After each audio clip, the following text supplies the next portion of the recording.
I believe we are far more powerful than we have been taught to believe. I believe we are not just walking through a reality that is happening to us.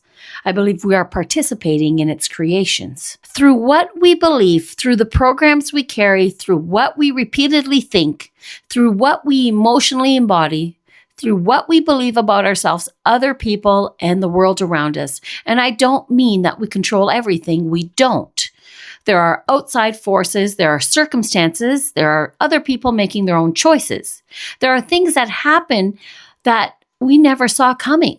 There are things we cannot control. But I don't believe that means we are powerless. And honestly, I think one of the biggest problems we have right now is that we've become so distracted that we've forgotten how to hear ourselves. There is so much noise. Everyone has something to say. Everyone has an opinion. Everyone is telling you what you should think, what you should fear, what you should want, and what you should buy, who you should be, what is happening in the world, what is about to happen, what you need to fix, what you need to become. And we're consuming it constantly. We're scrolling, we're watching, we're listening, we're comparing, we're reacting. And then we wonder why we can't hear ourselves anymore. I think that's a problem, because if you never get quiet, how are you supposed to know what is actually yours? How do you know what you believe when you're constantly being told what to believe? How do you know what you want when you're constantly being shown what you're supposed to want? How do you know who you are when you're constantly surrounded by messages telling you who you should be? At some point, you have to step away. Not because the world doesn't matter, because you matter too. You have to get quiet. You have to stop consuming for a moment and start observing. Go sit somewhere, turn everything off, meditate, breathe, and just be with yourself. Not because meditation is some magical trick that's going to give you everything you've ever wanted, but because when the noise stops, something starts becoming visible. You. And that is where I think things get interesting, because when you actually become quiet, you start noticing things. You notice the thoughts that keep coming back. You notice the things that trigger you, the stories you keep telling yourself.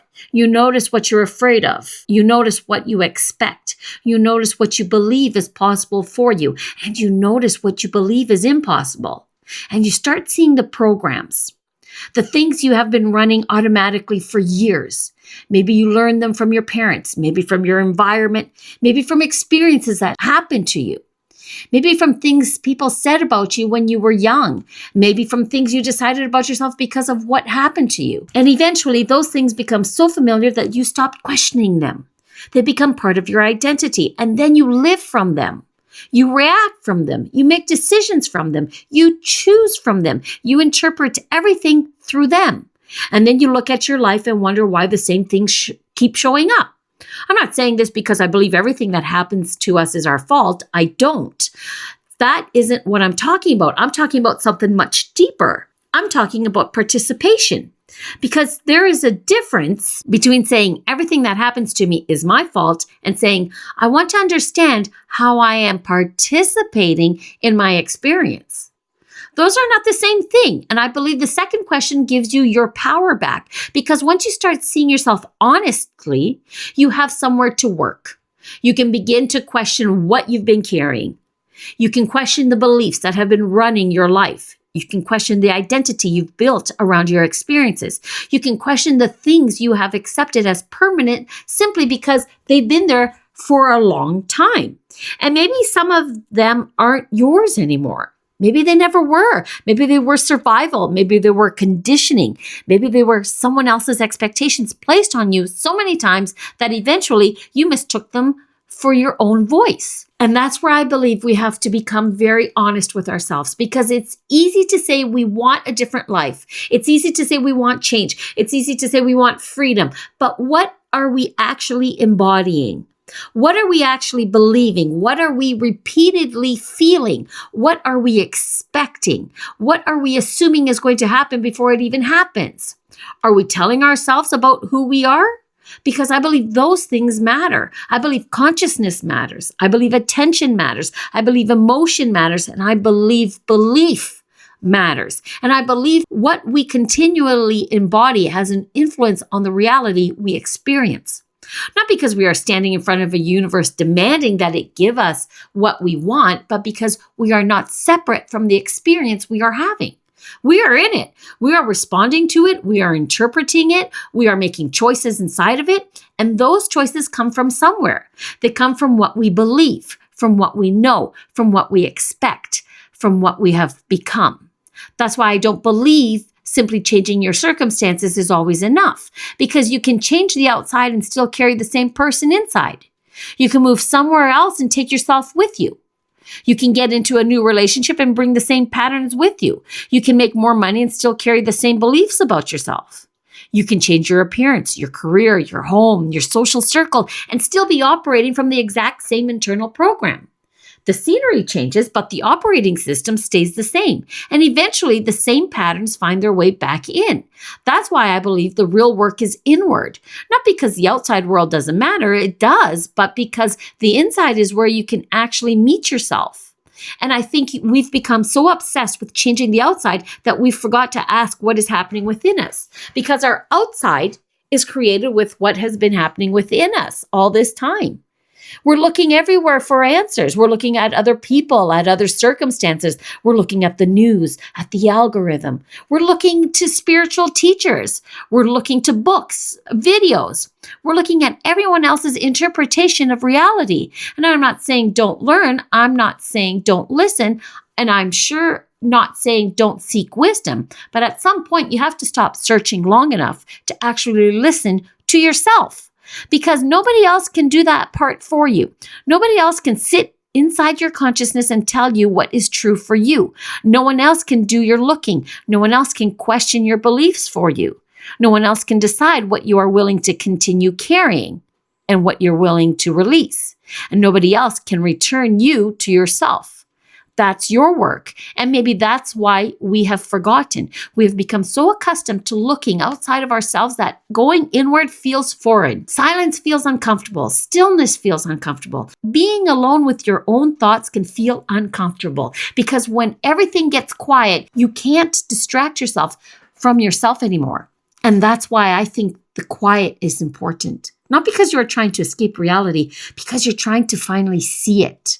See yourself. See what is running. See what you believe. See what you feel.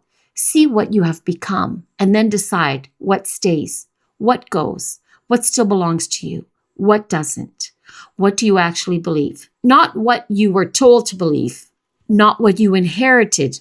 Not what keeps you accepted. Not what keeps you comfortable. What do you believe? I don't think we are here simply to go through the motions of a life that has already been decided for us. I believe there is something much more profound happening here. I believe we are spiritual beings having an experience of being human. And I believe we have forgotten a tremendous amount about ourselves. Our power, our awareness, our ability to choose, our ability to change, our ability to observe ourselves instead of automatically becoming every thought, emotion, reaction, and story that passes through us. And maybe awakening isn't about becoming something new. Maybe it's about remembering what was there before all of the programming, before the labels, before the expectations, before you decided who you had to be to survive. Before you started measuring yourself against everyone else, before the world became so loud that you could no longer hear your own inner voice. Maybe the return begins there, in the quiet, in the honesty, in the willingness to look at yourself without immediately trying to change what you see. Because I don't think you can reclaim something you refuse to look at. And I don't think you can consciously create while you're completely unconscious of what is creating through you. That's the part I think we need to understand. We are creating whether we're paying attention or not. Our beliefs are operating. Our programs are operating. Our emotional patterns are operating. Our identity is operating. And if we never stop to examine them, we may spend years calling something life when we're actually living from a program we never consciously chose.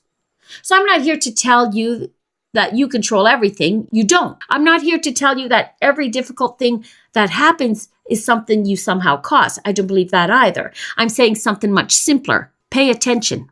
Pay attention to yourself, to what you believe, to what you repeatedly feel, to what you expect. Pay attention to what you keep recreating.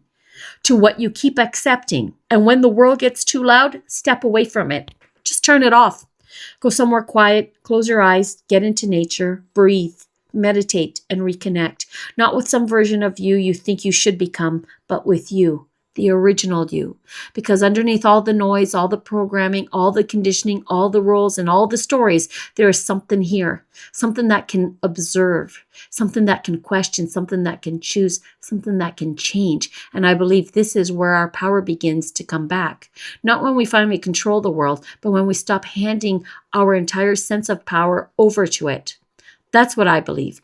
You don't have to believe it. You don't have to agree with me. Take what resonates, question what doesn't. But at least ask yourself one honest question today. How much of the life I'm living is actually being created consciously? And how much of it is simply being repeated on autopilot? Because I think that question can change everything. And maybe that's where the return begins.